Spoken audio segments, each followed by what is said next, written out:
All right. I want to thank everyone for listening to this episode of the Big Truth Podcast. If you can do me a big favor, wherever you listen, whether it's on Apple, the Apple Podcast app, or the Spotify, YouTube, wherever you listen, please subscribe to the show.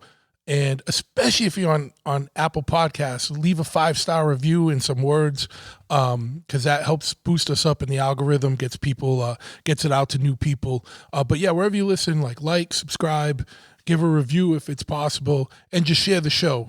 Share it with your friends, your coworkers, your neighbor, whoever, anyone you think would be interested in this.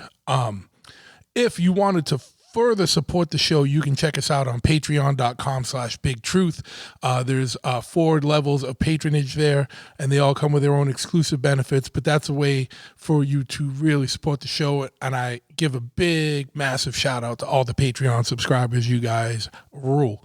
Now, if you happen to be in the unfortunate situation where you find yourself in a motorcycle-related accident, and you live in the state of Massachusetts, right? This is just for Massachusetts people, because I'm in Massachusetts and I'm being a little, hoity-toity with the supporting the Massachusetts people, right? I'm just kidding. But, whatever it is, if you happen to be in a situation, I don't want you to have to use this sponsor, but if you do find yourself in the unfortunate situation of being in a motorcycle accident, you need to call the attorneys of the Jeffrey Glassman injury lawyers. You got to get Glassman on the case here. And if you were in an accident within the last 3 years, you got to call this dude, because you have there's like a statute of limitations of 3 years. But if some motherfucker hit you 3 years ago, under 3 years ago, hit Glassman up, see what you can do. If you have a case that's ongoing and your attorney's kind of slacking off, hit up Glassman, see what's going on. These dudes are top notch. My boy, literally, I can't even say it. My boy that I've known for decades works there. Otherwise, I wouldn't even be repping these people, but they're legit. So you need to check them out. A motorcycle or bicycle, they just rep both, right? But yeah, so Jeffrey Glassman injury lawyers, easiest number in the world to remember. It's free and confidential to call them. So, like I said, even if you have an existing case and you just want another kind of prospectus on things or another perspective, you give them a call here at 617-777-7777. So all you got to remember is the area code for Boston, 617. Then the rest is all sevens, 777-7777. Get Glassman on the case. They're going to rep for you. Now, you're sitting in your room. You're sitting in your living room, you're sitting in your office, you're sitting in your shop, you're sitting in your garage, and there's a big gaping hole, right? That needs to be filled with art. There's one place you got to check it out, tattooflashcollective.com.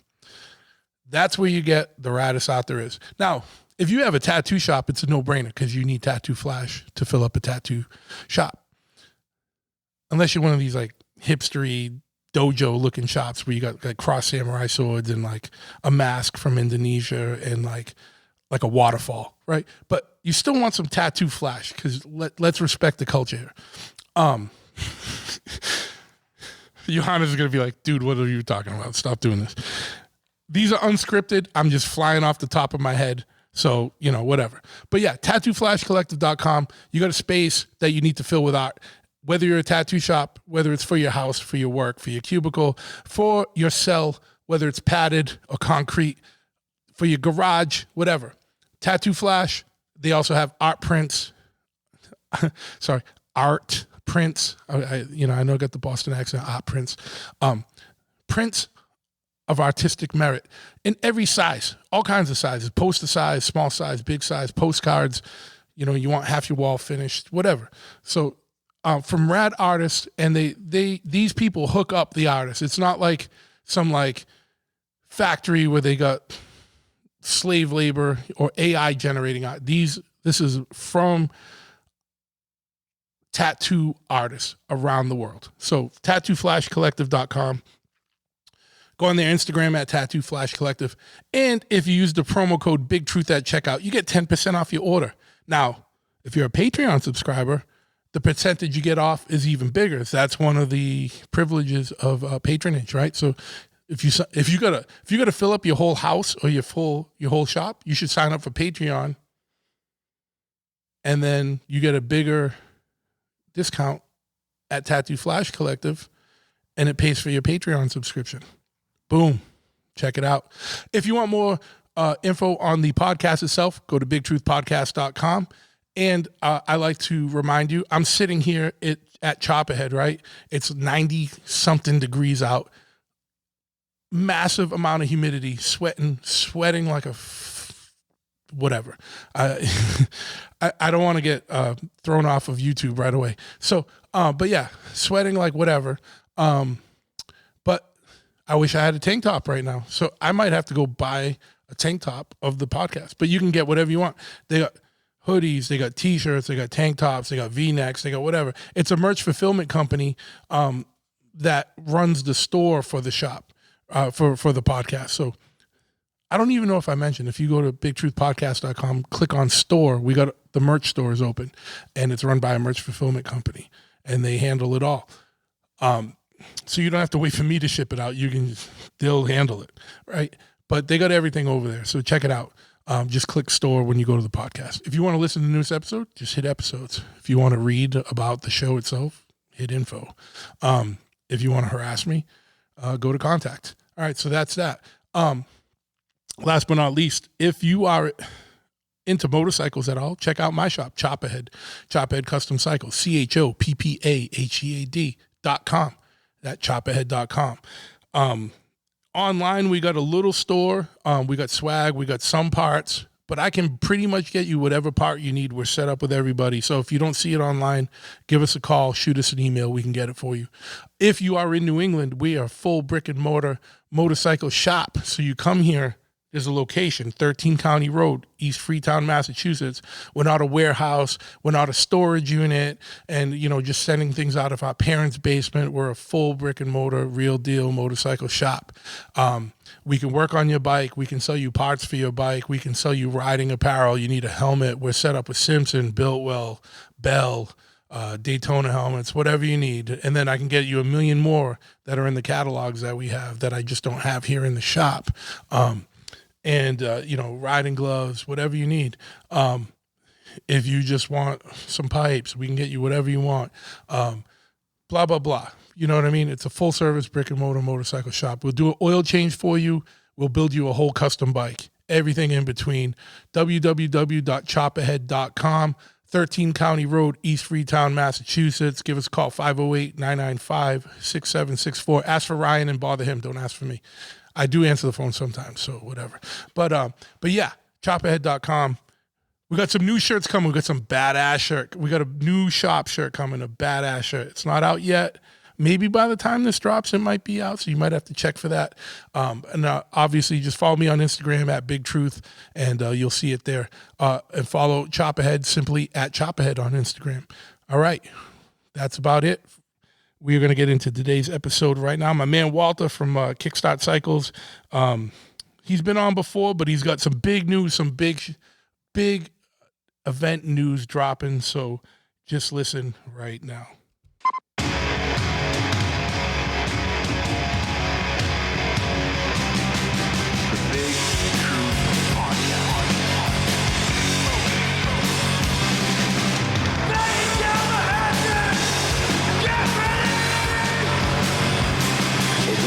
Sequence start.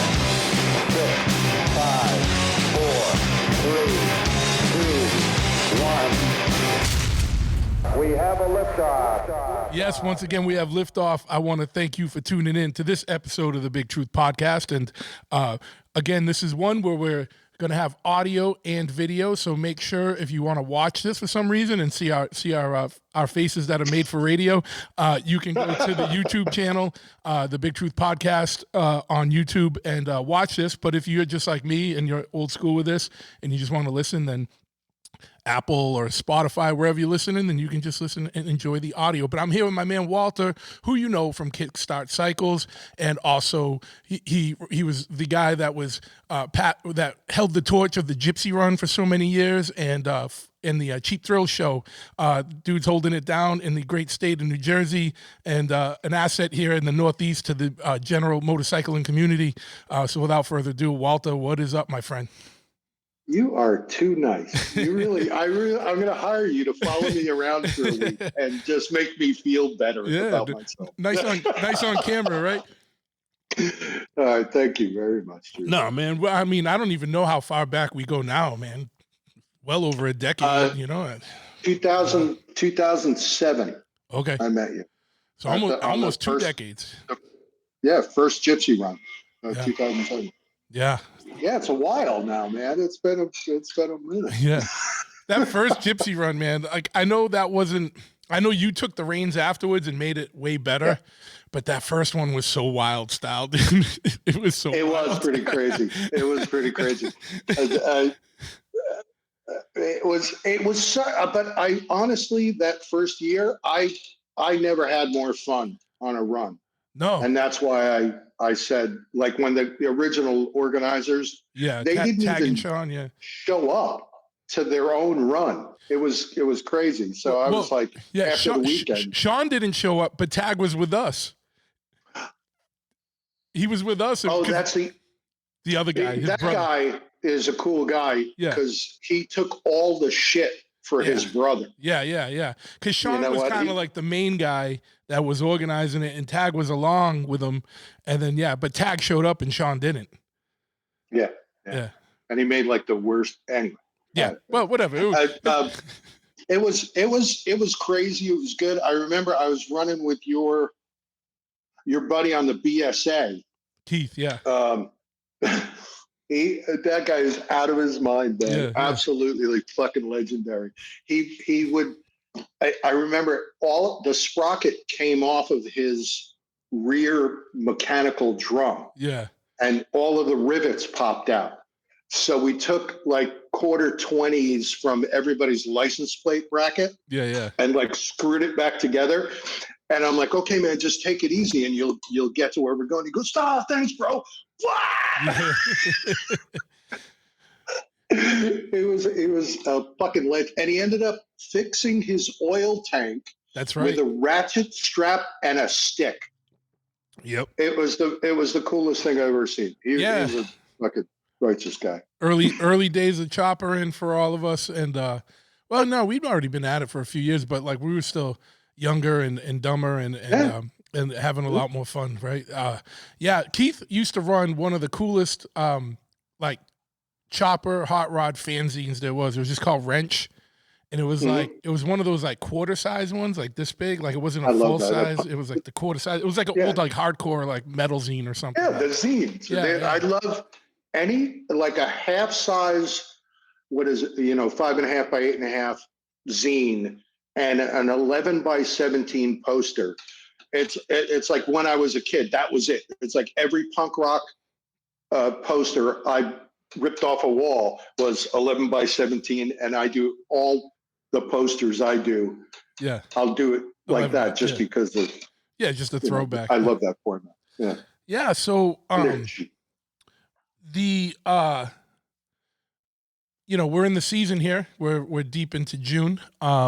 And I know some places are lucky to have a year-round riding season, so blah, blah, blah, but we're on the East Coast, so we're well in the season here. How are things going over at Kickstart? And what are you up to nowadays? Are you building anything cool? And let me phrase the question even broader. And have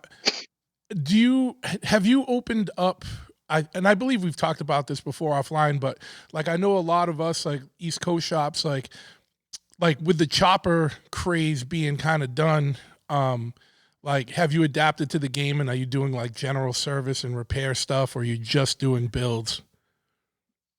I am right now. I have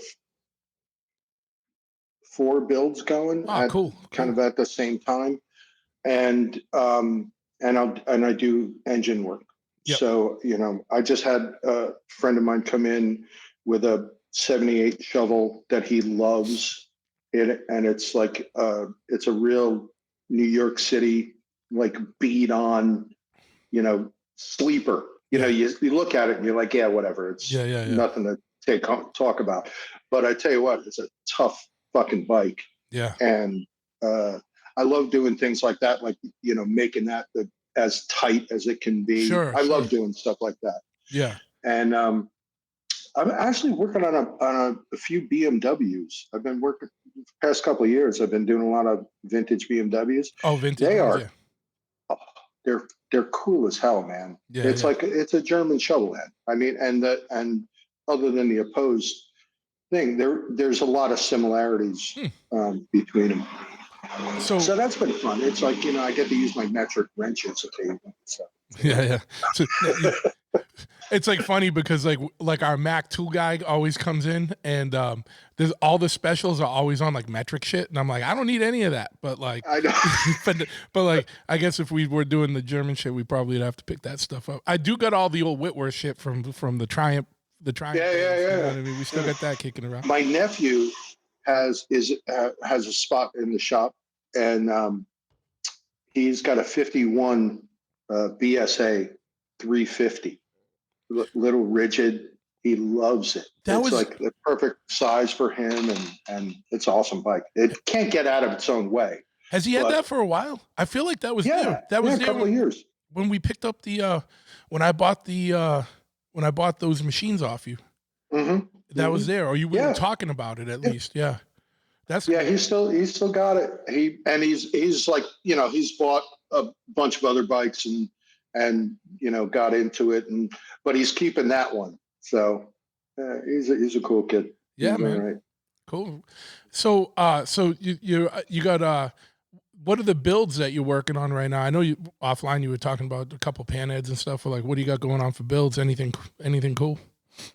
I have a 50 pan real classic chopper.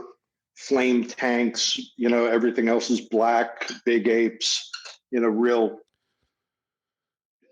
classic chopper. Yeah, I mean, there's no other way to describe it. 3.5s. I'm rebuilding the transmission on that, and it's just trying to make it a clean, rider. Yeah, it was a little when the guy first got it, my customer first got it. And it's his first chopper. It wasn't set up right. Like your feet were in the wrong place, and you were stretching, and the apes were too high, so he was always off balance. It was set up for a dude that's like 6'8" or something. It was weird. It was very weird. Like I fixed it up, and then I took it around the block, and I ran away from it. And I'm like, you're going to kill yourself. Yeah. All right. So we're making it a little more ergonomic. Yep. And we put a ratchet top on the transmission so it's easier for him to shift. And that's going to be a real clean, just lean, nice bike. I got this this is a great one. I got a 58 pan that I'm doing, rebuilding the motor on, that this woman bought when she was 18 years old, and it's never been apart. And she's in her 60s now. Oh, that's rad. She is a badass in the best sense. I mean, she's super cool, really, really smooth. And it's really nice to get a project like that where you're like, it means a lot to people. And she'd call me like once a week just to, how you doing? How's the bike coming along? And, just a sweet fucking cool lady. I feel good about that one. That's awesome. Yeah. You know what's crazy is I stopped in the store yesterday just to grab some drinks, and I saw this lady come in on a bike, and it was like a metric cruiser. I don't know what the bike was. I saw it just really brief, but what stood out to me, like, she had to be like 85, 90. Like, I'm not, and I was like, I was equal parts like, ooh, and then, but also like, fuck yeah, you know what I mean? Like, I was like, that's cool. Like, you know what I mean? Like, I hope when I'm 85, 90, I'm still able to get up on two wheels. You know what I mean? But I was so stoked for it, but I was also like, she was coming in a little shaky. You know what I mean? So I was like, but you know what? Give her a break. She's doing pretty good. Yeah. Hey, and guess what? Can you imagine if she's just started riding? If she just started, yeah. And also the way I look at it, right? You know, and I'm not. This isn't like foul or anything, but if she's that old and of that age, and she's still riding, and she goes out that way, hey, that's a warrior's death. She's gonna be on the. She's gonna cross. She's gonna cross the bridge to Valhalla, right? Like what a cool way to go. I'd much rather do that than be like in a nursing home and fucking shitting myself. You know. Yeah. I don't. I'd rather go quick and painful than waste away. But if the pain is quick, it's cool, right? Like fucking. Yeah. If I almost got splattered the other day. Oh yeah.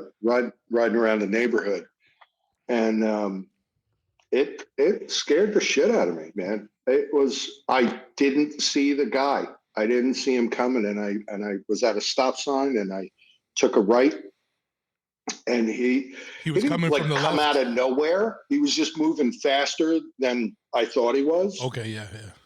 And we both got to the corner at the same time, and I, it wasn't his fucking fault at all. Yeah, but and he did the best thing he could, so I didn't die. And I appreciate that. But it's scary. It's especially what it's like. Boston, New York, Jersey, Connecticut. It's all congested. Very aggro. Not even aggro. It's just so many fucking people. Yeah. They're just trying to get home or wherever they're going. Yeah. It's just nowadays, and I've touted this, like, because we do a lot of service and repair as well as the builds.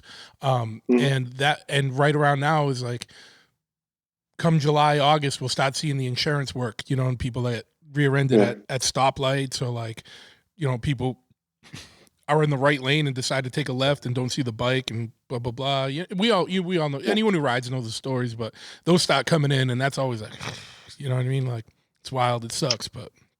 Yeah, I've seen a couple. I've had a couple here. That oh my God! I saw off a Gypsy Run.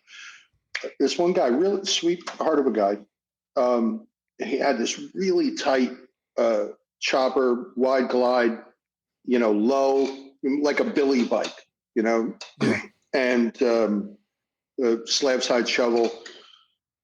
He hit a guardrail on a turn. So he came over a thing, and then it was too tight. A hard left 90-degree turn. And he missed it, hit the bike, flew off of it, went through there was a sign that says caution, or like an arrow, no, turn this way.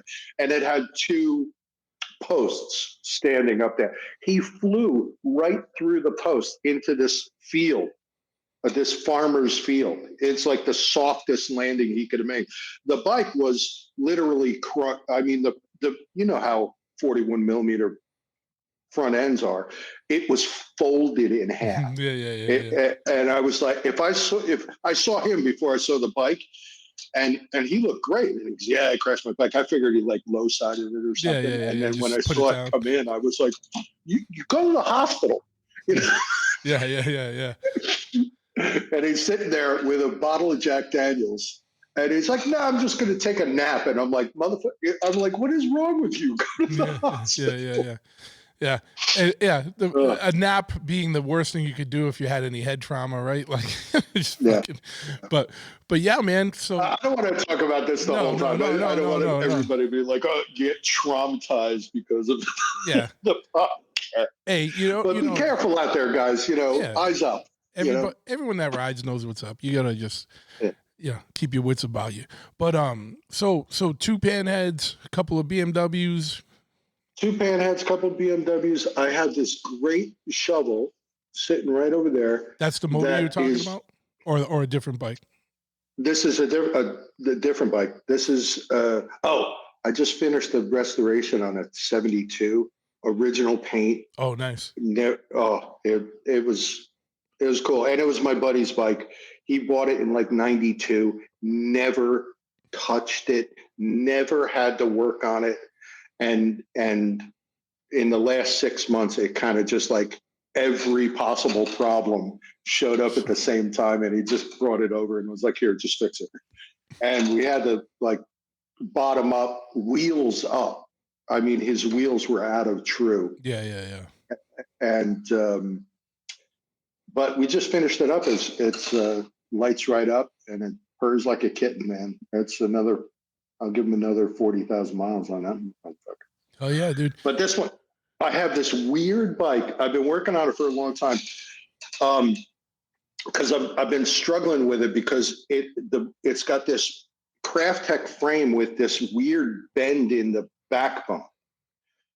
And I couldn't find the right tank to make it work. And it finally, I don't know how, but it all kind of came together. And I really struggled. I had never struggled so much putting a bike together. But now I love it. Is it for you or a customer? It's a customer bike. Okay.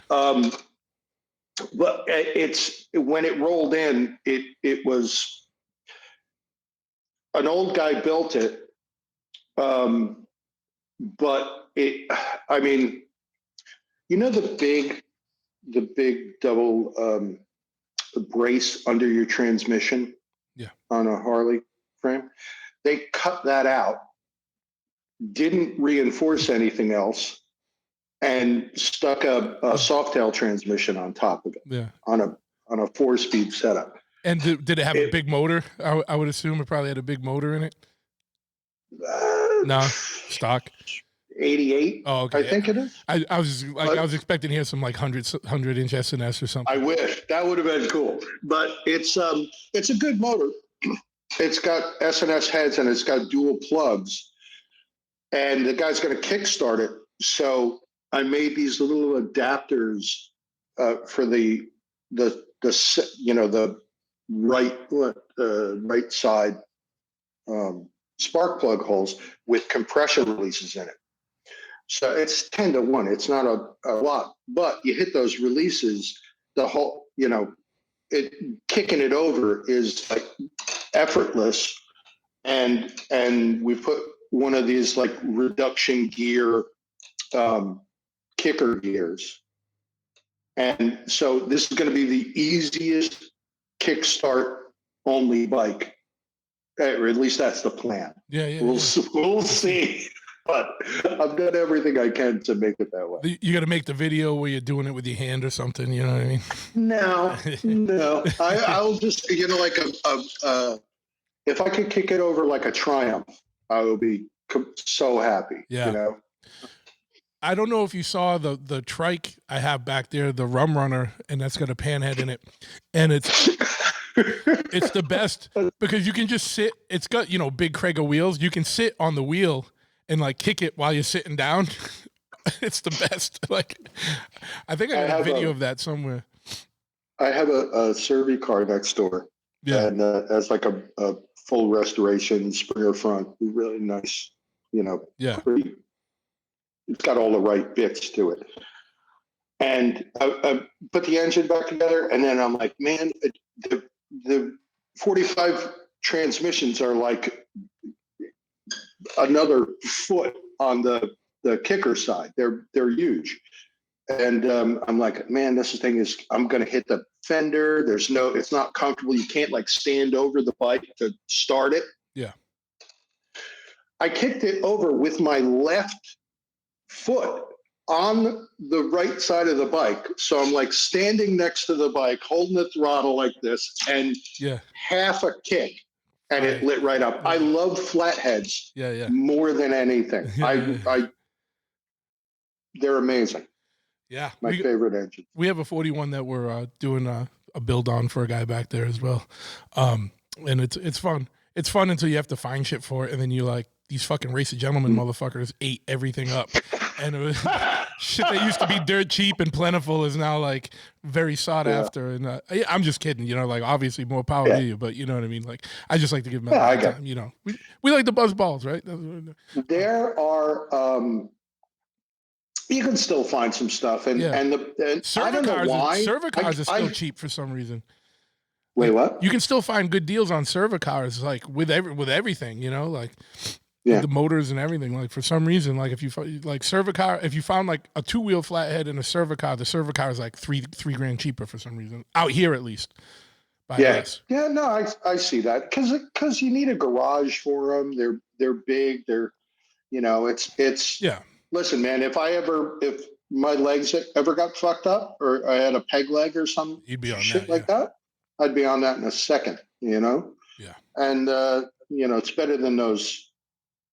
What the hell are they called? The ones with the 2 wheels in the front, Spider, a Can-Am. dude.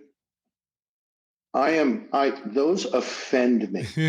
I swear to God, I'd rather ride a scooter Yeah. than one of those. They're not motorcycles. It's transportation for cowards, man. Just get on a bike. Yeah.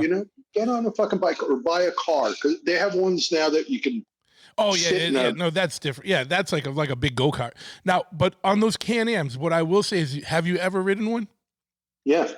So we had a customer one here, and I will say this. I feel like that is a little funner to ride than a modern Harley trike.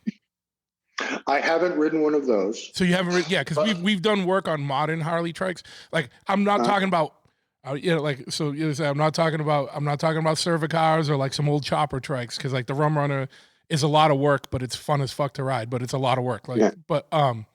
But yeah, for some reason it feels better, like to me, than the 2 wheels in the back of a modern trike. You know what it is? I don't know what it is, and I don't know why I'm so offended by them. I get but it's because you're never. I'd stop riding. If the choice was that was it, sell your bike or ride one of those, I'd be selling the bike. Yeah. I get you.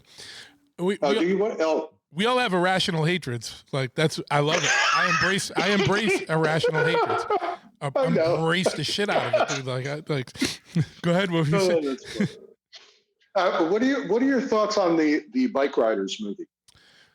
So the premiere was Tuesday. I had a chance to go to it, but I couldn't make it. And my buddy that went to it said that it was very bland and boring. The movie itself? The movie itself. I don't know. Like, I used to love that book. I have the Danny Lyons book, and I have a print of it that I bought off of his estate, or I think he passed away. I'm not sure. But, I don't know. Yeah. I bought a little print that I got in my house, and of his things. I love that book. Me too. That was when I was a kid. I was like, "Holy shit!" Some of the coolest motorcycle images out there. You know what I mean? Like, so I'm reserving any opinion on the movie till I see it. I'm going to try and see it soon. I may or may not have a Canadian black box unlocked cable box that that shows things like, so I'm gonna wait till it pops up on that, or I'm probably honestly gonna go see that in the theater realistically, because why wouldn't we go see that, right? I know it's like if there was a movie made for us, I think that's the one. Worst comes to absolute worst, if the movie is complete shit, at least there's rad bikes in it for us to look at, like, you know what I mean? Because I think Oliver Peck has a couple of his panheads in that movie, like he rented out to them and stuff, and I mean, like the hero bike, I don't know what Tom Hardy, the guy, the one that he's riding, the red 56, I think 56 or 58. That's his. I just saw that today when you mentioned it. Gorgeous bike. I mean, every single bike that I've seen in the commercials I'm like, oh, I love that one. Oh, I like that one better. Yeah. Every single one of them. I'm telling you, for swing arm panheads are, if movie does well, I think swing arm panheads prices are going up. Yeah, I got a 62 frame back there that like is probably going to go up in price. There you go. Invest in swing arm 4-speed frames, ladies and gentlemen. There's your your investment tip for today. Yeah. But why? What are your thoughts on it? Preliminary thoughts on it? Generally, I anytime people do a club thing, it historically has been either like a bike exploitation movie, like a cheesy 60s thing. I love the Roger Corman ones though. I love those old, anything like Hell's Angels on Wheels, any of those, like any of the 60s biker movies, especially the Roger Corman ones. They had some of the raddest choppers in them. Like the same thing, even if the movie sucks to watch, like the bike scenes, I'll be pausing and looking and just to look at the bikes and stuff. And so I love it. I think anything that is cool, or it's a story, it's a friggin' movie. It's a story. It's not real. I'm sure they pluck some things from history, but it's a movie. It's not worth getting your panties in a bunch over. Sure. But anything, I hate it when they get little details wrong. Yeah. Like the guy starting the bike the wrong way, or I know. But it. You know what the worst one is? I'll point it out. Is in the Indiana Jones movie that has Shia LaBeouf in it. And he's supposed to be riding a panhead, and it's a fucking Evo. It's like, come on, man! Don't at least buy those stupid panhead jugs that you can put on top to make it look like a panhead instead. That's exactly what I'm talking about. So I love that they're real bikes. Yeah. And we know the guys who own them. It was just pretty cool. I think anything that turns people on to bikes is good. Yeah. Even like Sons of Anarchy. I watched it. I put a lot of Ness fairings on FXRs after that. But it's overall, it's a positive thing, and it helps our thing. Yeah. And this one, I mean, for me, that's my friggin' market right there. Is that era bikes, Harley 4-speed frames. It's we'll see. I hope it's good. And I hope it gets people excited about riding old motorcycles. Sure. Now, so, I mean, I feel the same in that way. Like, we haven't had anything in a while, like, literally, like, right?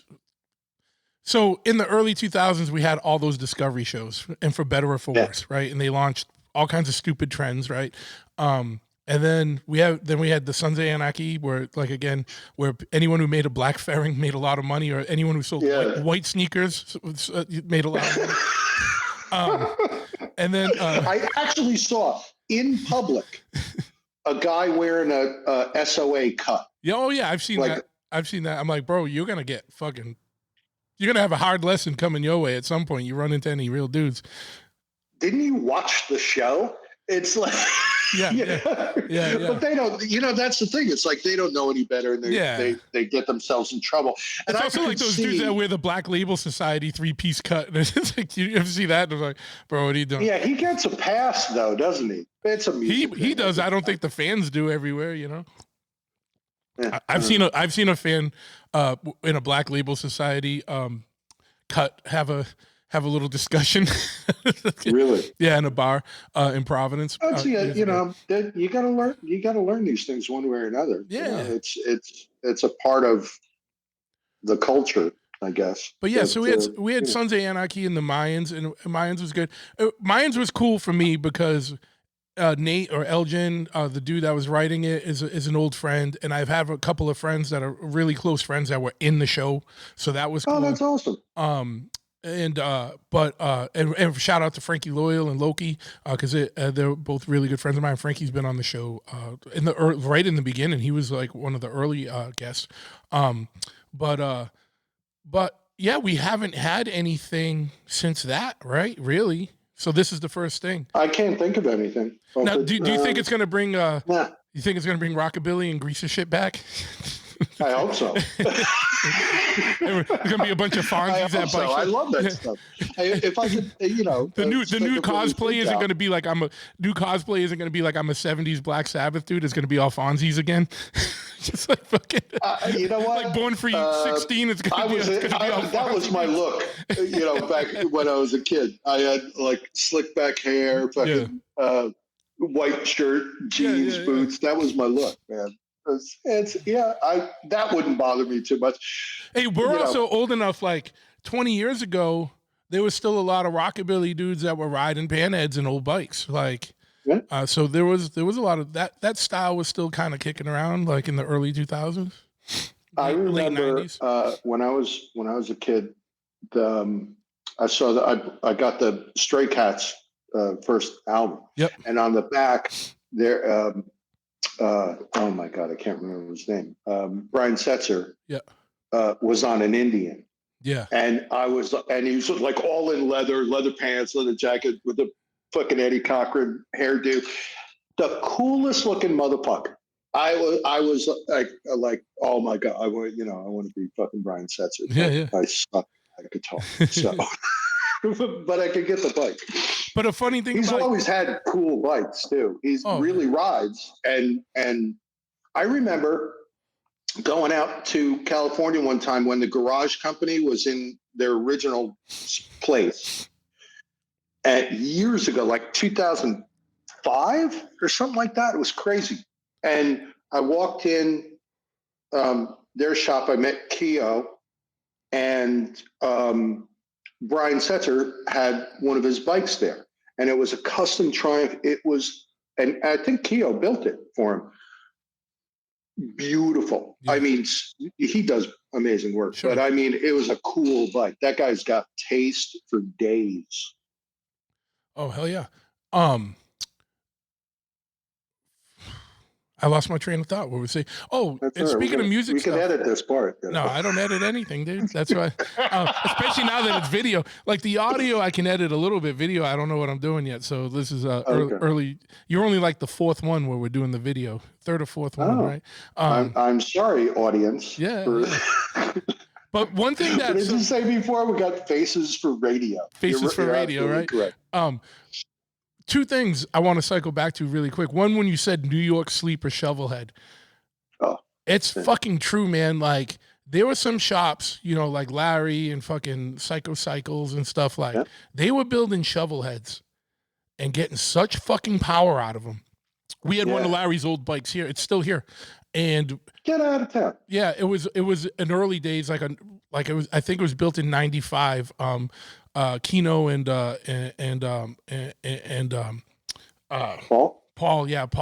Mr. Cox, both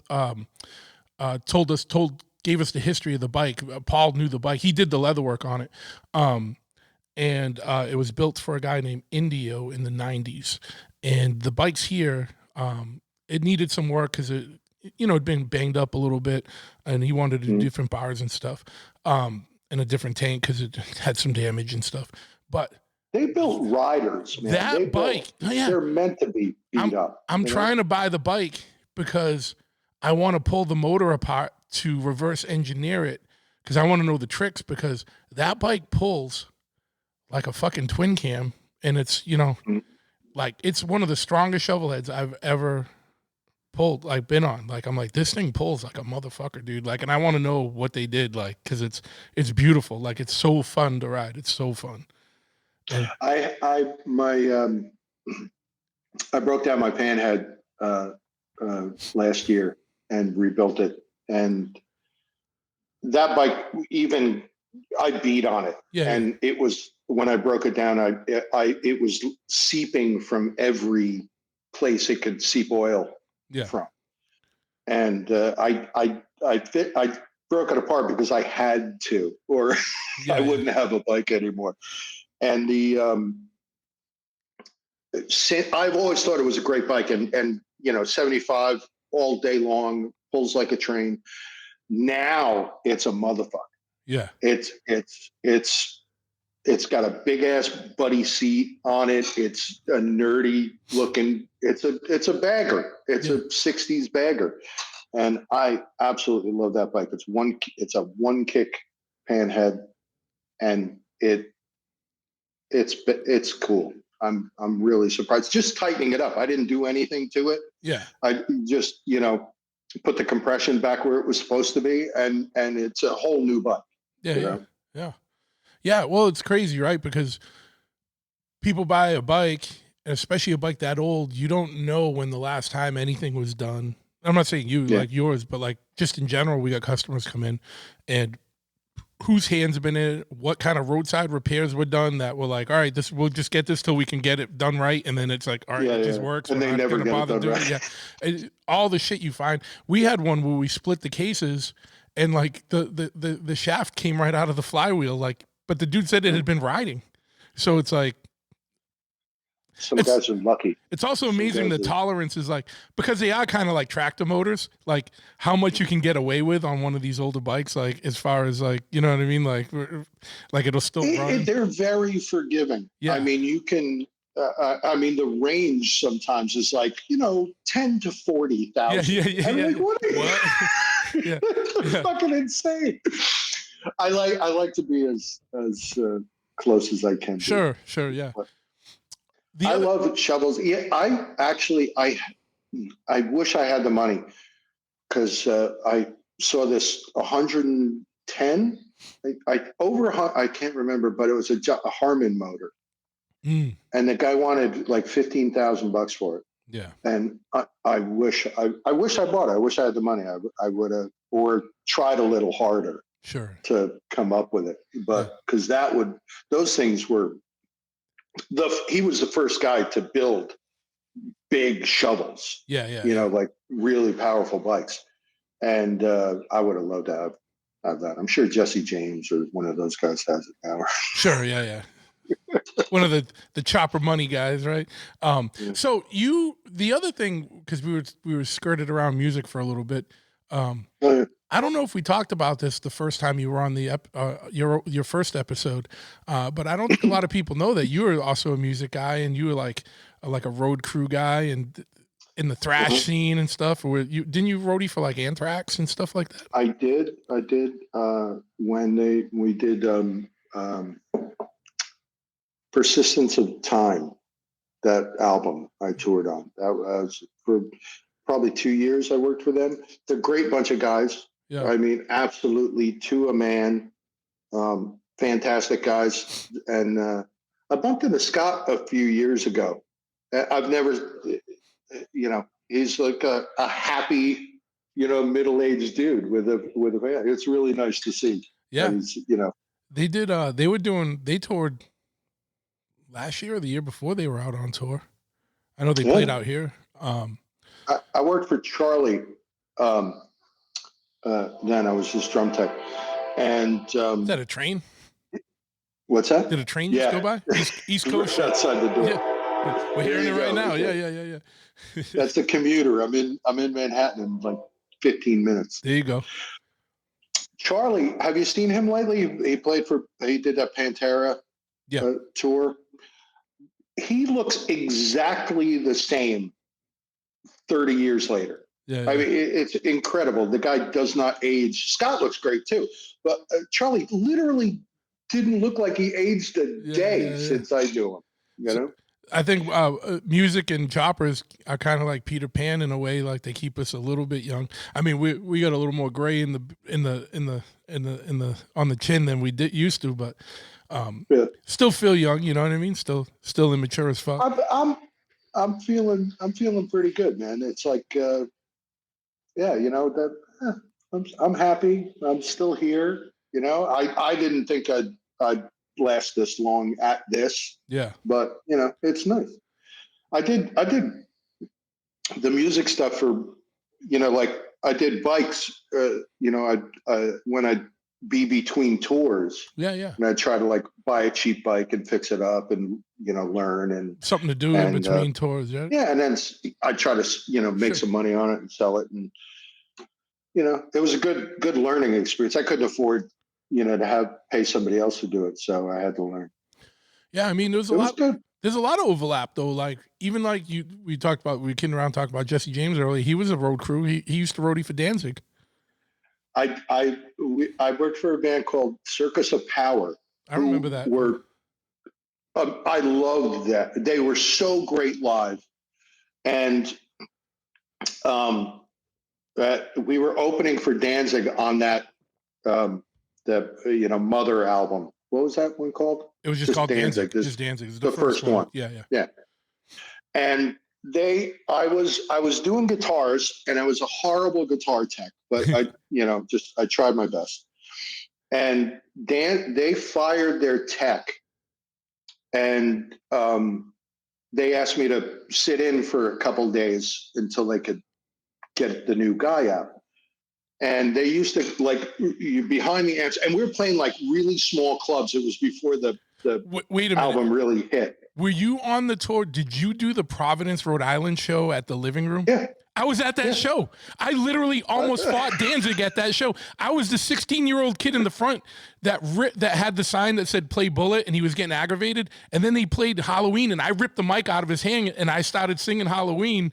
And Did he chase you around the venue? He didn't chase me around the venue, but he came out like, and then his like manager or something came out, and they both want to fight me. And I was like, all right, bro, I'm right here. Oh my God. Yeah, I was there. Glenn would do some fucked up shit back then. And like they used this kid, I remember this tiny little kid, baby kid, East Coast somewhere. And we had played and packed up our gear, and then they're out the door. The bus was out back, and they came to the door, and they're knocking on the door, and I opened it up, and it's got a panic bar on it, but it was off his hinges, and it couldn't close. Okay. So I'm like, motherfucker, blah, blah, blah, blah, blah.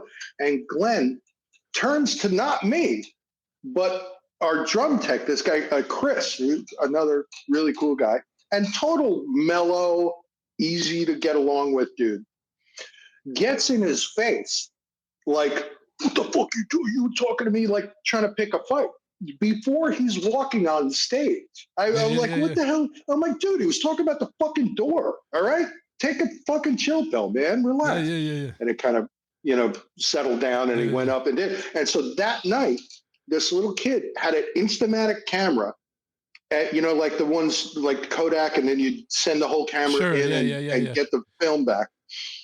And he took a picture, and he's right in the front, and there was maybe 100 people in the whole venue. He comes off the stage after the guy, and he's chasing this little kid around the venue.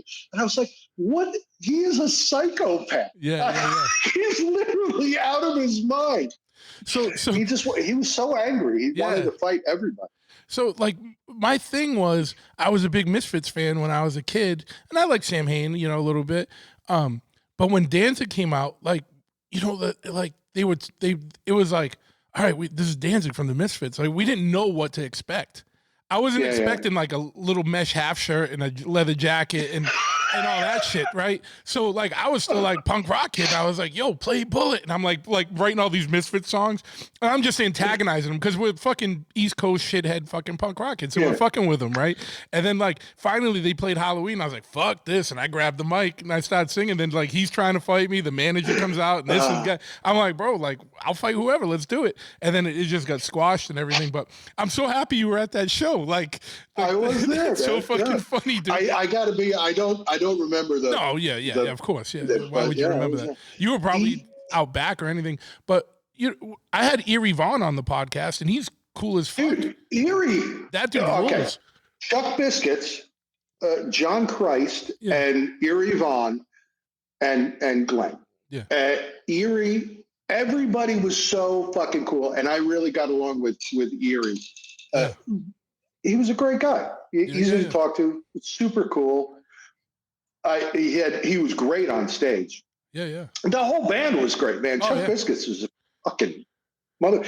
I've never met a drummer who sat higher on his drum throne. It was like he was standing up and Yeah. you know, he was amazing. That was a fun tour. All of that. Yeah, those first 3 records are fucking classic. If Glenn could get it together, and I don't know, whatever is got to be behind it, whatever. If you can get the Misfits together, you need to get like Danzig the band together. And if he toured on that, how big that would fucking be.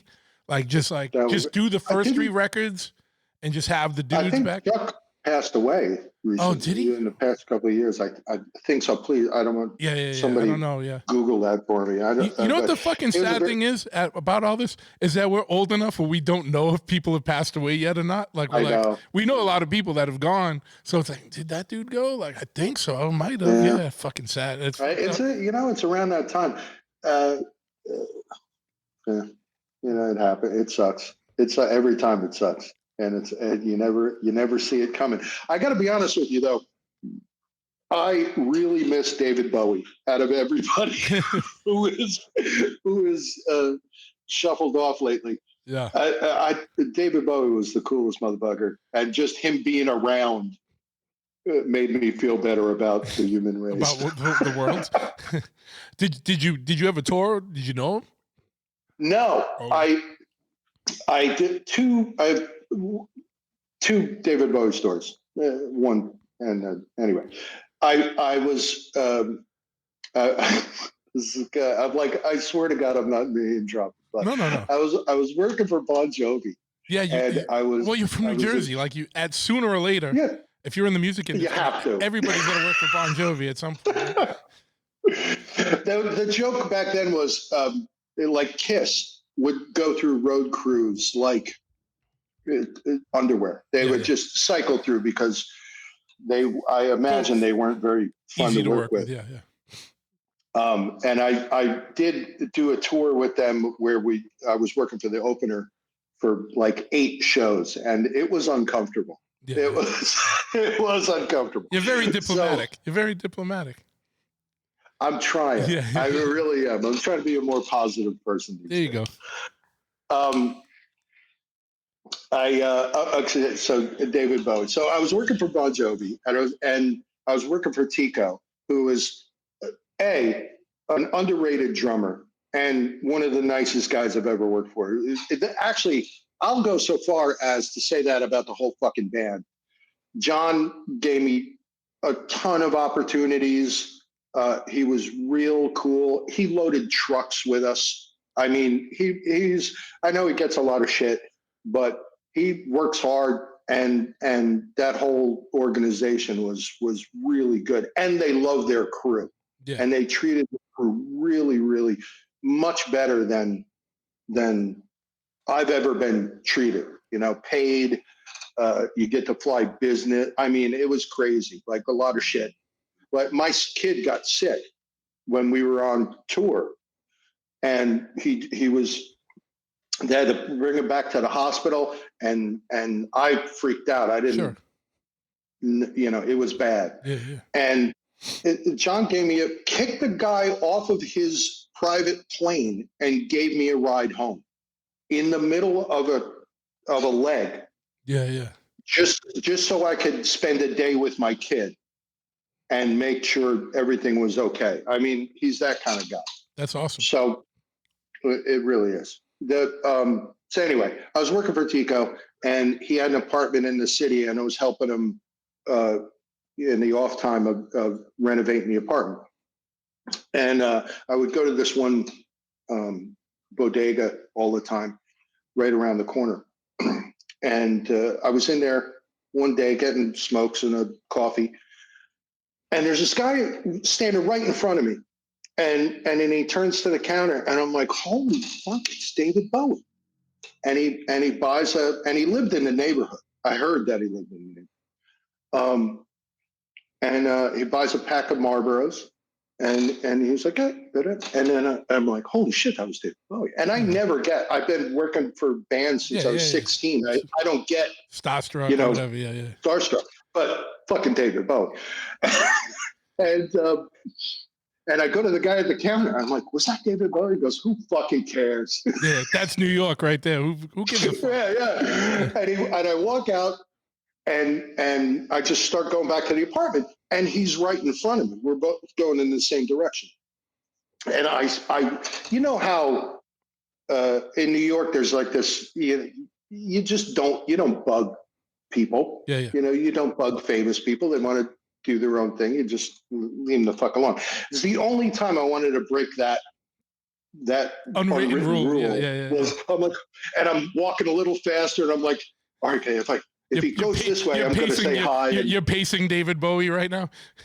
So I'm like 10 feet behind him, and then I see this guy coming the opposite way down the street, and he's just pissed off. It's like 7 o'clock in the morning. He's just going to work. And he has this just fuck you look on his face, and he's just, and then he looks up and he sees David Bowie, and I have this burned in my brain.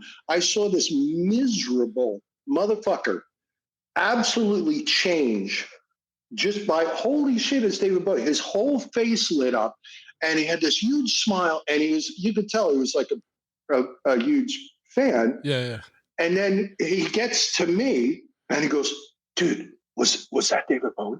I go, yeah, that's David Bowie. And he goes, oh my God, that was so cool. And he walks over, and it was so great seeing just by walking down the street, the motherfucker made that guy's life better for at least a couple of minutes. And it was, and then after that, I was like, I kind of peeled off and went my way. Was this in the vicinity of Mott Street by any chance? It was 14th Street and Broadway. Okay. I know it was by actually not Broadway, but like the Puck Building, which is like this.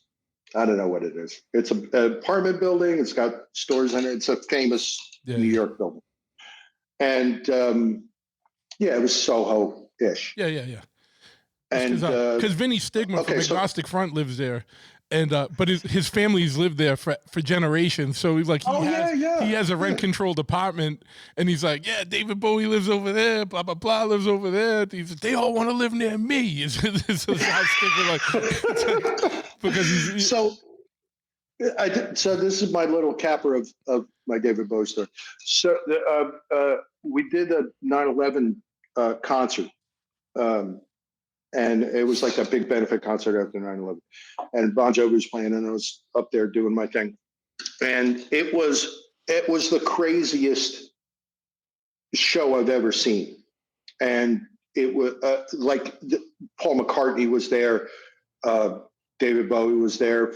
It was absolutely insane, the level of famous musicians. Sure. I was working up on stage, and I'm just, doing my thing, plugging in cables and stuff. And the sound checks were the best part of the show. It was they would be fucking around and doing covers, and everybody be like, and it was a lot of fun. And somebody starts playing a Beatles song, and I turn around, and I'm like 5 feet away from Paul McCartney as he's singing I'm Down, I think the song was. And I was like, holy shit, I'm on stage with fucking a Beatle. And I'm like, oh shit, I'm on stage with a Beatle, and I got to run. I ran away. But David Bowie opened the show, and I think he played 2 songs. He played, he just sat down on the stage. Everything's dark. There's just one spotlight, and he does a Paul Simon song on a auto harp. You know what that is? It's like this. It's a weird instrument to like teach you music theory. It's just like a chord thing. You hit, it's like A, B, So he's plucking out the melody on this weird electronic instrument, and it was beautiful. It was amazing. And then they did Heroes, and then he came off stage, and I finally kind of like I was passing him, and I went, "Hey man, that was amazing," and he just turned and went like that, and and walked off, and I was like, "Yeah, it was pretty cool." That's like my favorite memory of me, my whole music business stuff. Yeah. Was that. You doing any of that anymore? Or are you done? No. I haven't done anything since like 2010. Yeah. And it's fun, but it's not I quit doing it for a reason. Yeah. So especially you got kid or something, like you can't be on the road all that time, and it's tough. No, he's not a kid anymore, but I like what I'm doing, and I work for myself, and I don't have to travel, and the music industry has changed a lot in the past 10 years. It's crazy. I mean, it's like the way shit's done now. I wouldn't even be comfortable, doing it. I tell you what, though, doing that stuff and chopper stuff or motorcycle stuff, like it's two very cool ways to get by in the world, right? Like, yeah, and it's not bad. It's not bad, right? Really it's like better than roofing in July. You know what I mean? Fucking. the music stuff. That is one thing I will say. I miss the money. Yeah. Because the way you make a lot of money is to hang out with people that have a lot of money. Yeah. And I got paid really. At the end of it, I was a stage manager and a production manager. So, that's other than the tour manager is the top guy on the he's the boss. Yeah. And then production, stage manager, crew, and every department has a department head. Yeah, man. I know. I have a bunch of friends that are still involved, and but like you said, it is a different world now. You know what I mean? As far as music stuff, I still like doing drum stuff, and I'll put a kit together every once in a while. And music is still fun. It's just music industry for a living. That's not fun. Yeah, I get it. So you still fuck around and still play drums? Yeah. I wanna start a cover band. Well, if you want me to pick up an auto harp, you know what I mean? I'm down.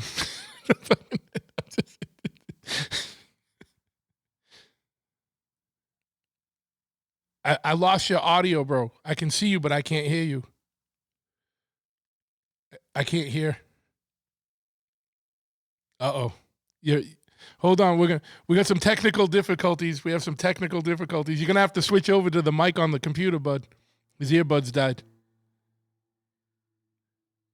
Give us 1 second, people that are, if the video, you can see what's going on, but if you're listening just on audio, you can't. So let me take this second to say, if you are only listening, then you could also check this out on YouTube.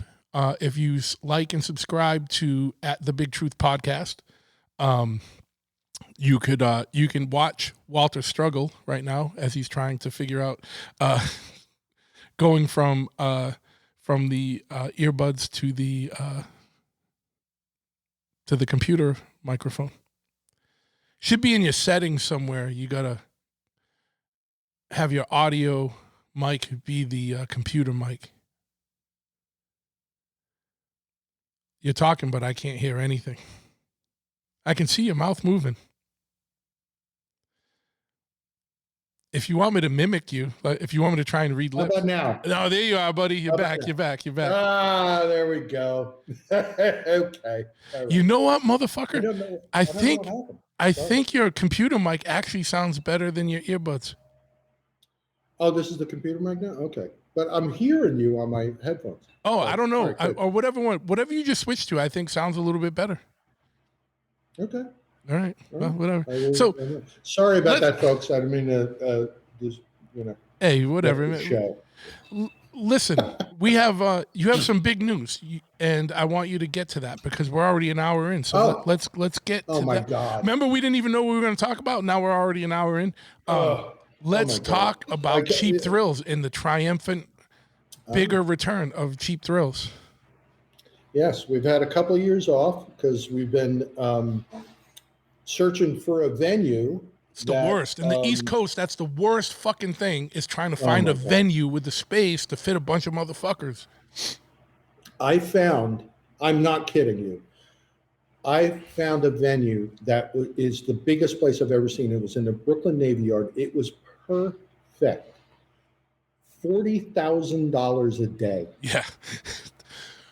I'm like, I can't do that. Let me rephrase. Finding a venue that is big enough to put on the shows that we like to put on, that is affordable, is like a holy grail type of situation. It's very hard to find. We went to Philly. We went to Manhattan, Brooklyn, everywhere in Jersey. We even thought about doing the Meadowlands for a little bit, but we couldn't really cut a deal. I don't think they wanted to hear from us, to be honest with you. Sure. But this is, I'm going to ramble if I haven't been already, but because this is not promoter talk. I am honestly excited about this show because this is going to be fucking crazy. Yeah. Like when you hit me up, amount of shit. Yeah. When you hit me up, I could hear it in your voice. I was like, oh, fuck yeah, dude. Let's go. I was very excited. So we've rented a track, an infield at the New Jersey Motorsports Park in Millville, which is South Jersey-ish, but it's like an hour from Manhattan. It's like less than an hour from Philly.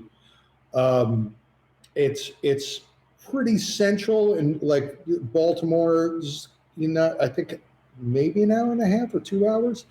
It's pretty good. The venue is insane. It's 300 acres, 2 full racetracks, and an airport. So fly in, motherfuckers, fly in. If you got it like that, you can fly in. So the basic plan is we have we can easily accommodate like 400 swap spots, 400 vendor spots. We've got a chopper show, mini bike races, which Matt Stout and do you know Rob from Crazy Gentlemen? Yeah, I know Rob. He's a homie. Okay. Yeah. So Rob's helping us out. Matt Stout, who builds these race-ready mini bikes, Yeah. but proper mini bike. He makes one with a sidecar rig, like Nice. a little monkey rig, like the I don't know, what do you call that? Sidecar racing. Yeah. Or like the ice racers too have a little setup like that too. Like if you do an ice race. So you can lean out on it and stuff. So Matt's going to run and he's done Flat Out Friday mini bike stuff. So we brought him in to class up the mini bike races this year. We're going to have like 60 tattoo artists. We've got a clubhouse, which is going to house all of the tattoo artists. Everything else is outside. We have so much room to grow. Yeah. It's crazy, and all we have this year. Oh, and so we're on like the infield of the big track, the long track, and they're having a track day while we're doing the show. So that you could look like the whole day, there's a race going on around us. Nice. It's crazy. Yeah. It's crazy. And then we have food trucks, tattoo spots, fucking swap spaces, vendor spots. What else? Got a stunt show, chopper show, of course. We're going to do a ride-in show. The guy that wins, whoever wins like best in show, we're going to send him, we're going to put him in Mama Tribe. They're partnering with us. So we're going to give, whoever wins is going to win a spot in Mama Tribe show. And we're going to give him like, $500 to help him get there. and a bunch of prizes, a bunch of giveaways. But the coolest part is that we're working out like a multi-year deal with these guys. So once we get one under our belt, we're going to be able to actually race, like put on a race. Nice. And I wish this was my idea. It wasn't. I wish it was. Chicken Rick came up with it. Okay. And it's the best idea I've ever heard. Vintage bagger racing.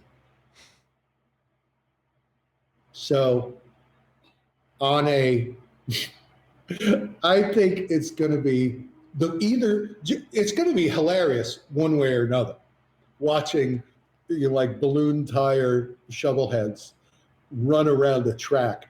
So there's a short track with a lot of twists and turns, and we're going to put them on that. Nice. And then we're going to do a 45 race on asphalt and a like an Evo Sportster hooligan race on asphalt. So that's the plan. So all we got to do is pull this one off this year, and then next year gets even wilder. Yeah. Yeah, it's even crazier. We're already like planning for next year. We're already like working on a bunch of. Now on the vintage bagger, what's the cutoff? Because everyone's going to ask that. Shovelhead. All right, so it's got to be shovelhead. Shovel or earlier. Shovelheads, shovel or pan, 4-speed frame. You could do whatever you want, and they just have to have bags on them. You can make them out of cardboard. I don't care. It'll probably be funnier. There's not going to be a lot of rules, but yeah, and I like it because you could still get a swing arm shovel cheap. Yeah. And build yourself a fun bike to run around. I'm sure we'll think of something like a displacement. Yeah. I don't know. You got a little bit of time to figure that out, but it's just general. Yeah. Fuck yeah, but man. I tell you, because we were talking about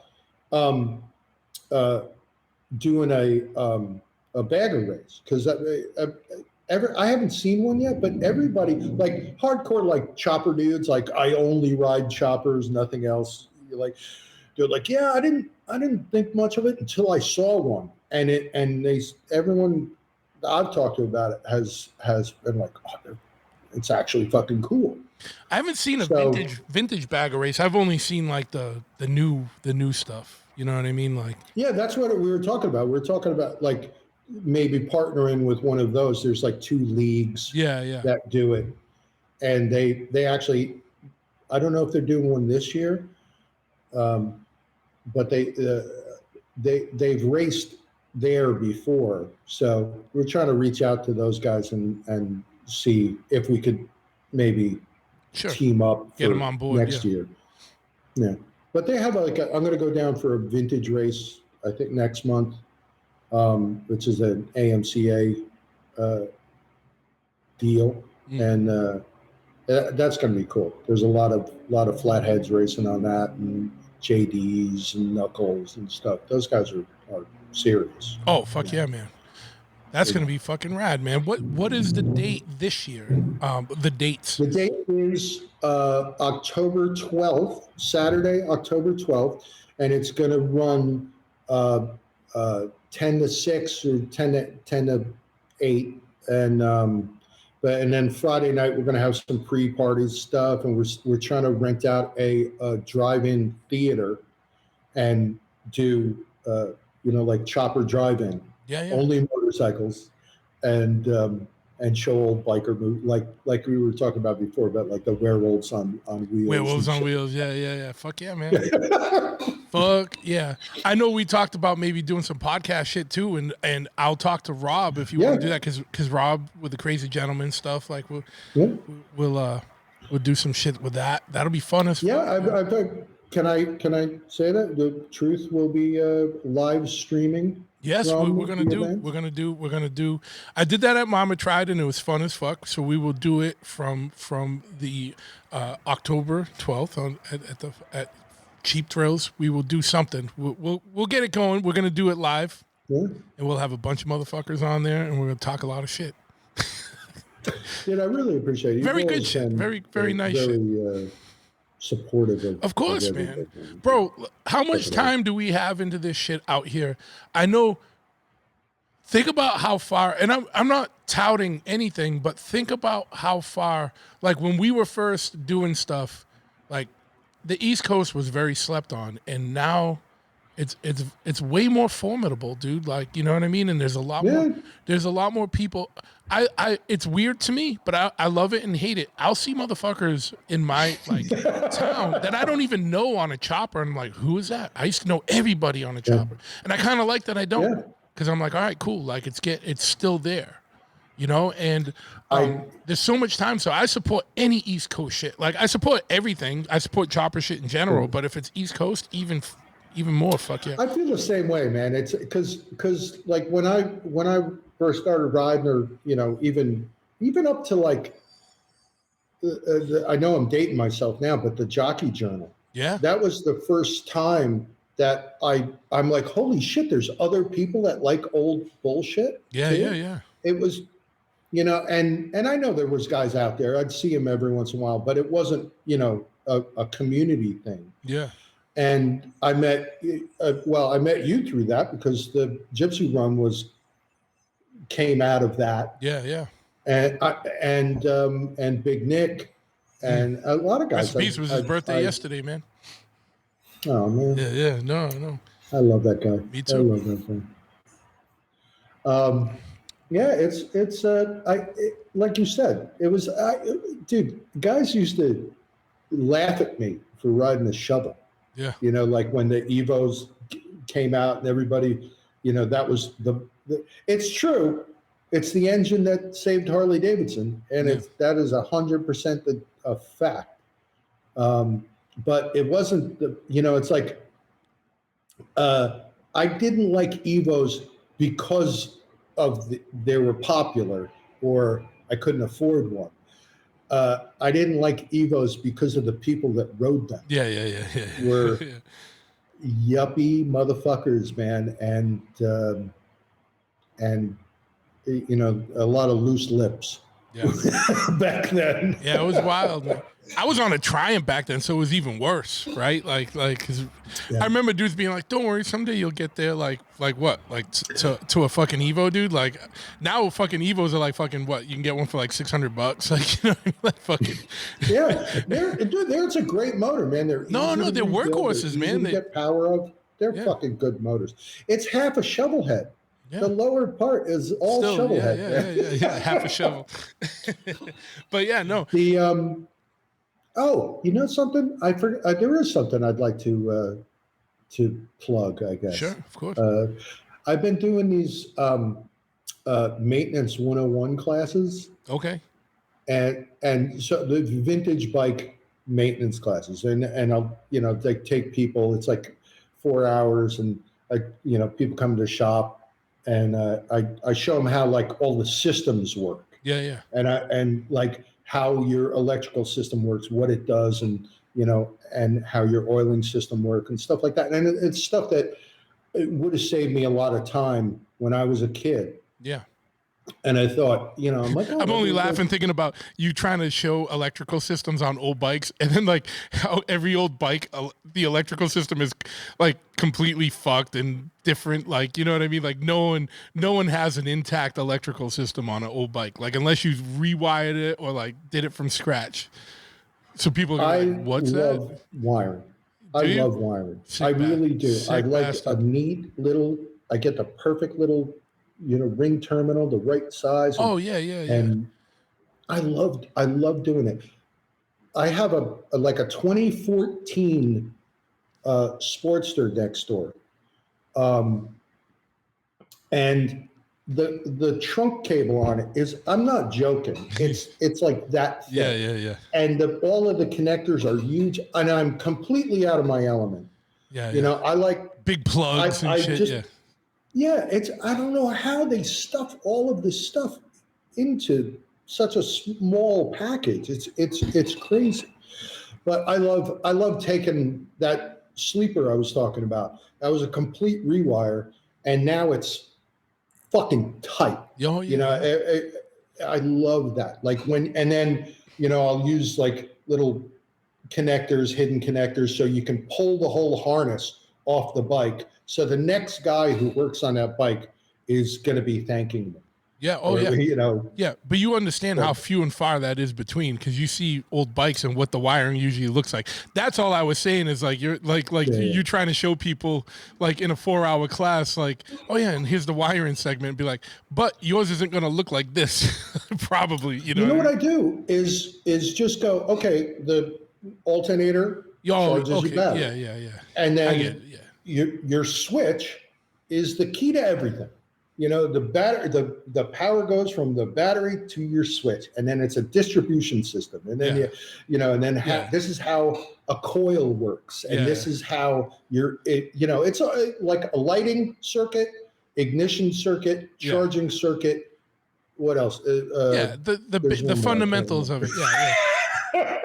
Yeah, and you can. It was really nice because you can see during the classes, you can see a couple of people going, and it just a connection's made, and it's good. And then I give them like little tricks and staying on the road and go through the toolkit and what's a good thing to carry and how to use a test light and all that stuff. And it's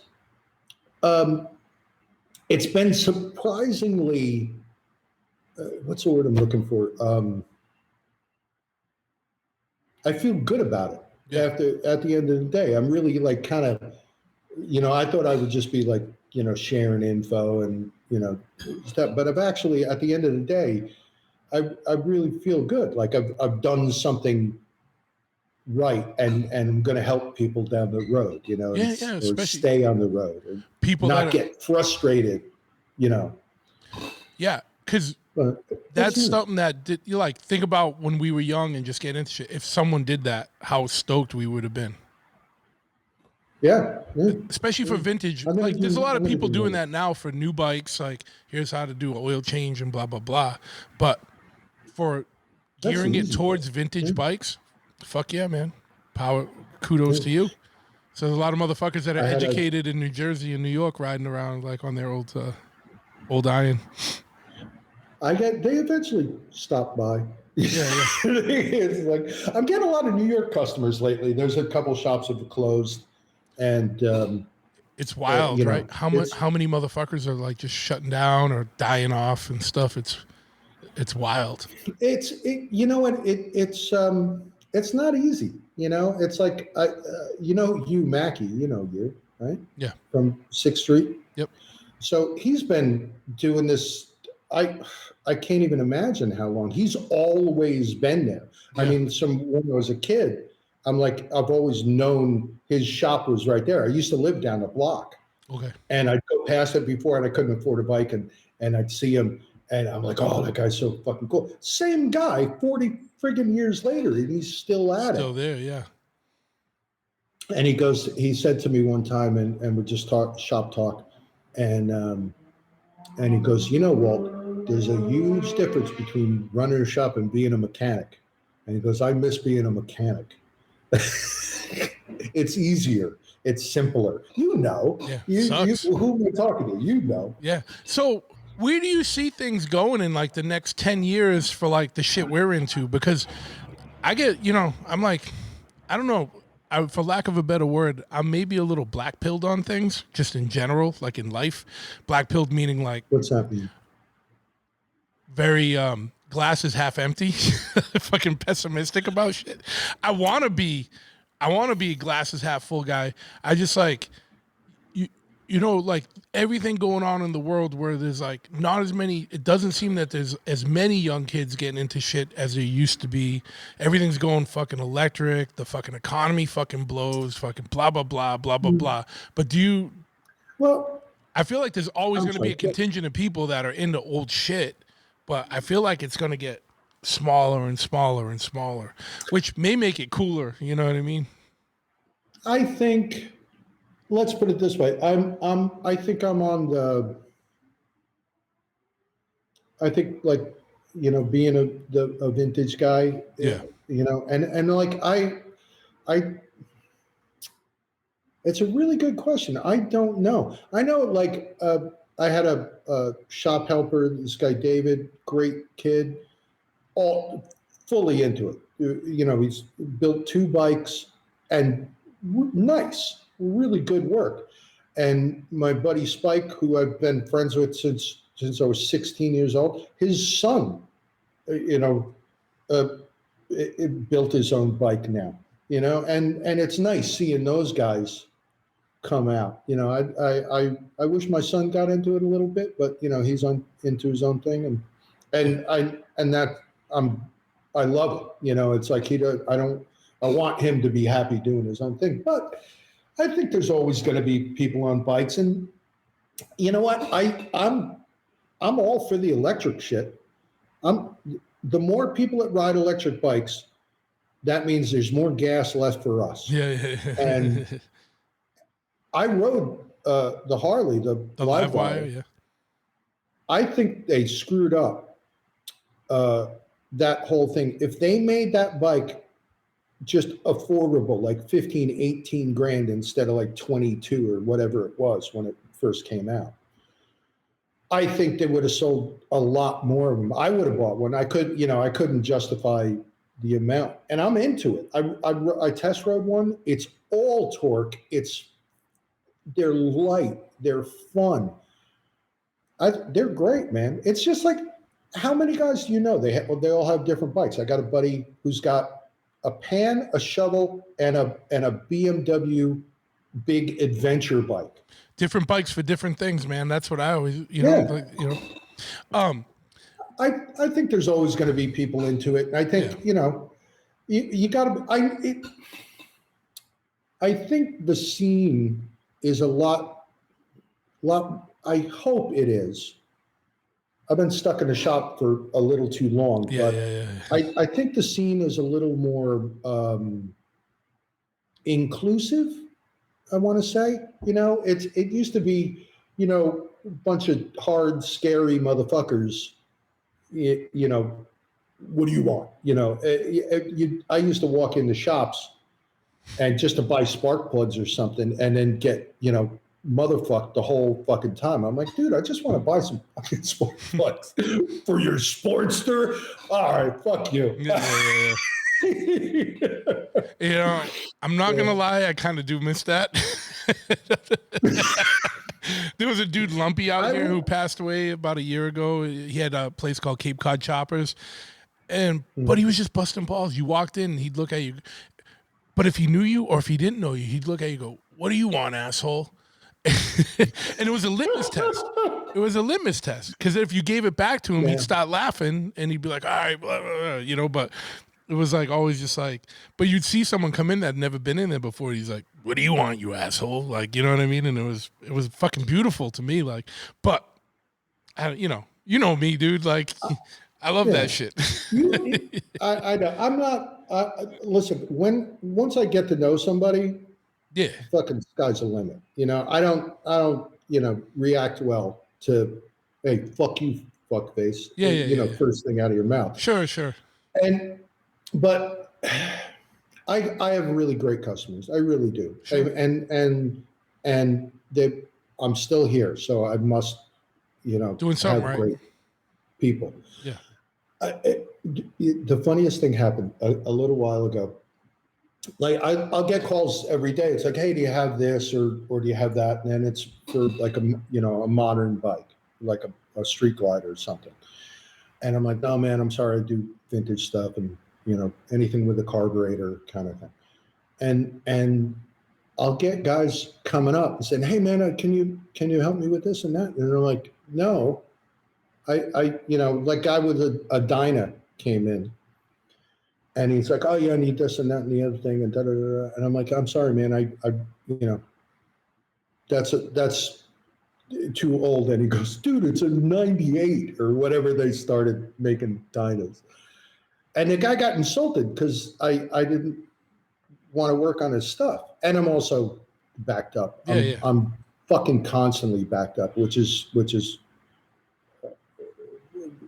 infinitely frustrating. But it's And I not got great help now. I got great anyway. But it's not a bad So place this to guy be. comes That in- means it's good work. Like you got a lot of work. Like, you know what I mean?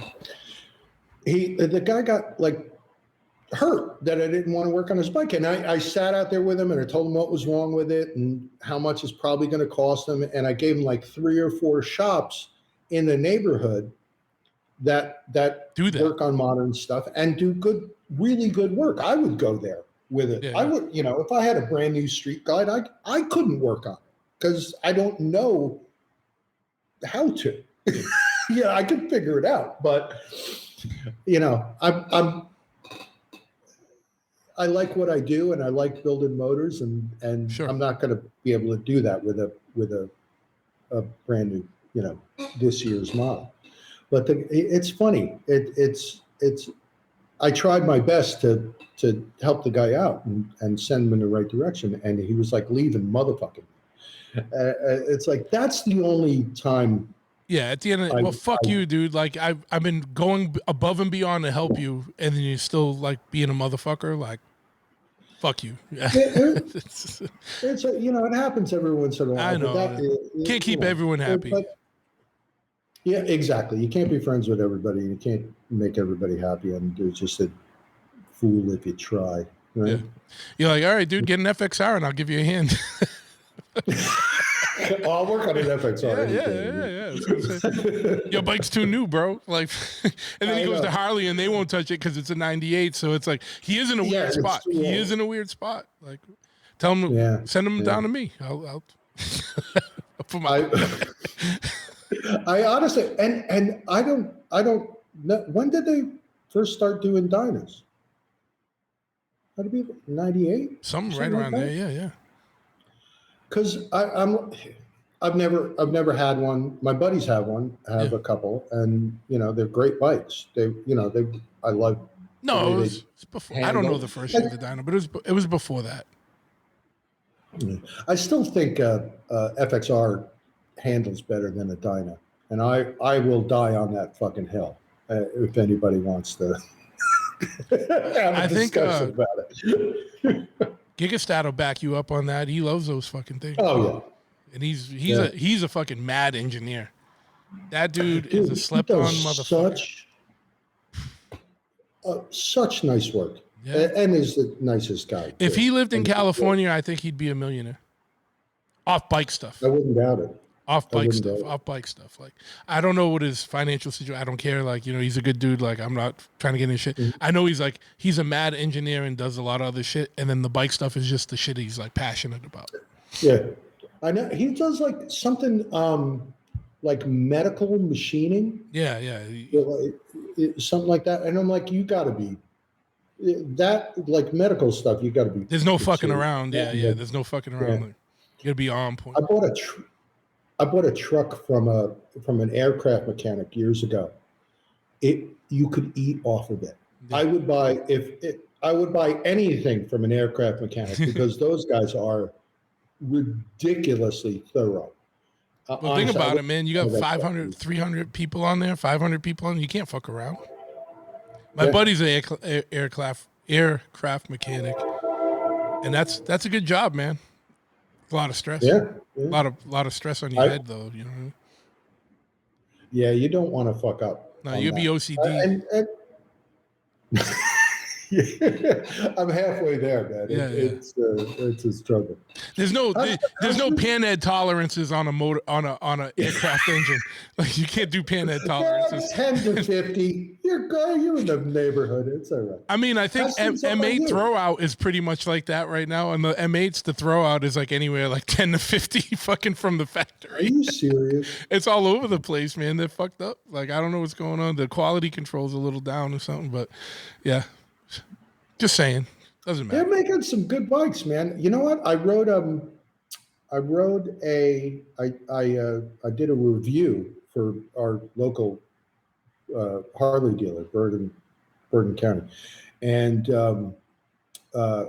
when the new Softails came out, I got to tell you, man, that whoever calling that a Softail is an insult to the engineers that made it work.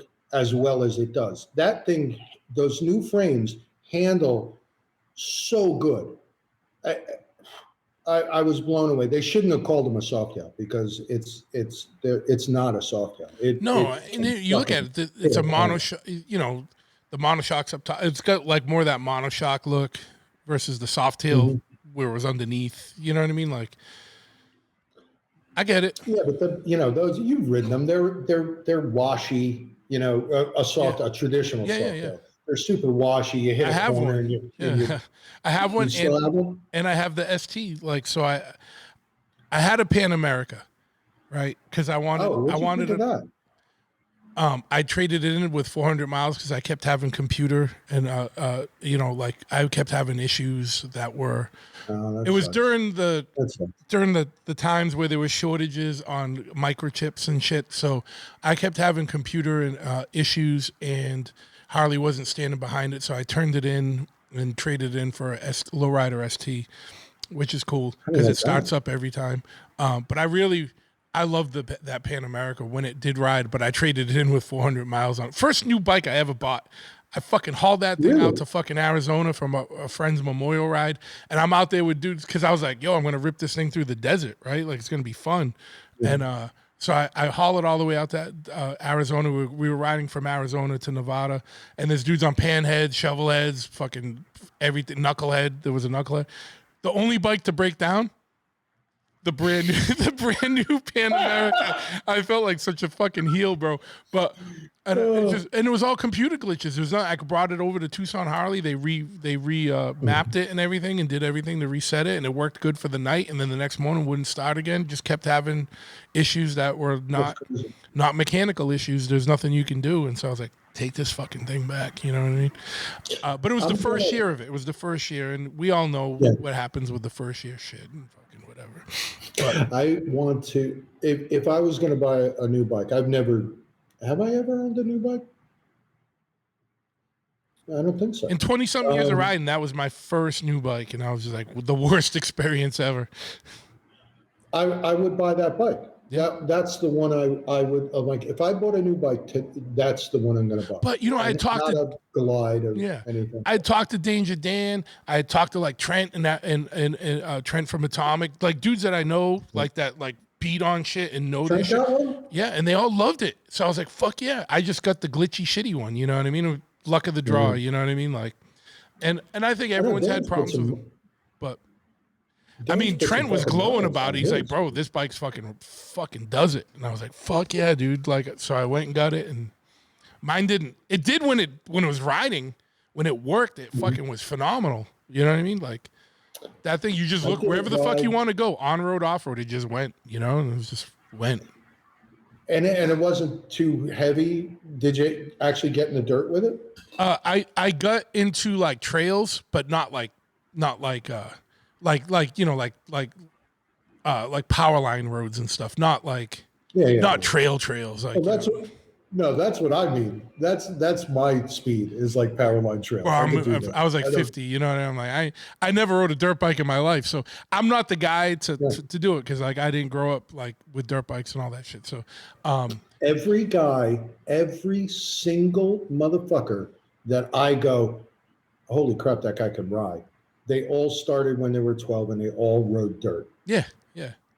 Every good rider, like a guy who knows how to throw it around a corner and stuff. I'm like, how long have you been? I rode dirt bikes. I did motocross. Yeah. Every single one of them. Yeah. Well, that's good training ground, right? I did a ride with Trent and Spartan George. Oh, George is the best too. I love that dude. I love it. I really do love that guy. We're riding to, I think to a Biltwell thing. I forget what we were going to, but Trent was on a KTM, like a weird KTM. Was it a KTM? I think so. Yeah, it was just this bizarre KTM street bike, and he'd be ahead of me, and he would go between the fucking dashed lines on the road. It was that tight. Have you ever tried to do that? It's not. Yeah. You're lucky if you get the second one. Yeah. Yeah, he's like boom, boom, boom, boom, boom, boom, boom. And I was like, at first I was like, I'm like, that's the weirdest ass bike I've ever seen. By the end of the trip, I was like, I'm You going to wanted buy one. one of these. It's so cool. Yeah, it's wild. I haven't talked to Trent in a bit. He's a fucking character, man. Yeah, man, he's a good dude. He's still rocking. He's still rocking. But, well, dude, so October, what was it again? October what? Saturday, October 12th. October 12th. There you go. Thrills. This will all be in the show notes. What's the website and social so people can find more information? It's cheapthrillsshow.com, and on Instagram we're cheapthrillsnj for New fucking Jersey. Be in the show notes. So if you're driving right now, you don't have to remember it. Just check the notes when you get to a stop. I want to. You know my partner Dusty, right? Yeah. In the show. You were saying you were threatening that he might be here. He didn't. He was. I was hoping he made it. He's working. He does solar. Okay. During the day, he's a construction manager, and they got him all over the state. I can imagine. Yeah. He put up like 1 million square feet of solar panels in the past like year and a half or something crazy. Wild. Like that. He's a hard-working motherfucker. So Good. He couldn't make it, but I want to say, he's absolutely the best show fucking promoter I know. Good dude. All the good ideas are his, and I just help make it happen. and where can people find you? Where's just give the Kickstart stuff out? KickstartCycle.com and at Kickstart Cycle on the Instas. And that's about it. Actually, I have one more question for you, because you always usually put out a cool doodad, like a cool little tool or like something. What's going on? Do you got something going on? I have. I make these little test lights. The test light was fucking brass bodied test lights, and those are. It's getting a little crazy. Like Lowbrow started carrying them, and Builtwell are carrying them, and I think we're on our third round of them, and they've all sold out. And I'm like, it's a cool unit, and it'll literally, it's a lifetime guarantee. I'm like, if you can fuck this up, I will fix it for you or give you another one. It's that tough, and it's a cool little thing. And I got some new shirts coming out. And I'm going to do your favorite. I'm going to do the Cars Suck one. Cars Suck, yeah. There you go. Which was but yeah, I'm just I'm coming out. I got some other stuff coming out. I got a new points cover, and I'm working on a new kick pedal and a air cleaner. Are you still doing the little bread box, the mini bread box air cleaner? See, this is the beauty of video. You can show that shit off. Boom. This is my version of a dual throat for a Super E. There you go. And we're going to do another round of these. We've been out. It's an investment to I know, dude. Make them. So it's crazy, and it ain't. Well, it's coming down a little bit, but production stuff, like even raw materials, went up so much in the last few years, but it seems like to be evening out, coming down a little bit. Dude, steel prices were ridiculous. I was doing a lot of aluminum was retarded for a little while. I couldn't. I love how your Boston comes out. You're retarded. I say it with a Boston accent so I can escape the algorithms of of using words that are banned on social media. The steels come down for a while. It was ridiculous. The stuff I had to charge my customers. Even they were like, "What the fuck was this? You made the same thing for me 6 months ago, and it was half the price." Yeah. And I'm like, dude, it's material. It's the same labor. I didn't charge you more for the labor. It's just the materials went up, man. Yeah. It's still to this day when I'm like, it's coming down. Yeah, I try and price stuff in the book, like in the catalogs that if someone needs a part and I got to look it up online on the computer because the book was printed a year ago, even though it's the 2024 book, but price is different. Yeah. You know, it's like wild.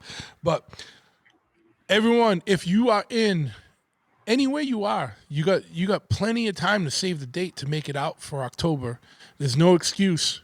Come out. It's gonna be a rager, and yeah, Bon Jovi might even be there. Maybe He it's could. down in his neck of the woods. You Right. never know. Yeah, you never know. But yeah, man, thank you so much. I'm gonna shut this off, but I'm not hanging up. So hold up for 1 second. Okay. Hey, thanks a lot, everybody. I'll see you around. Absolutely.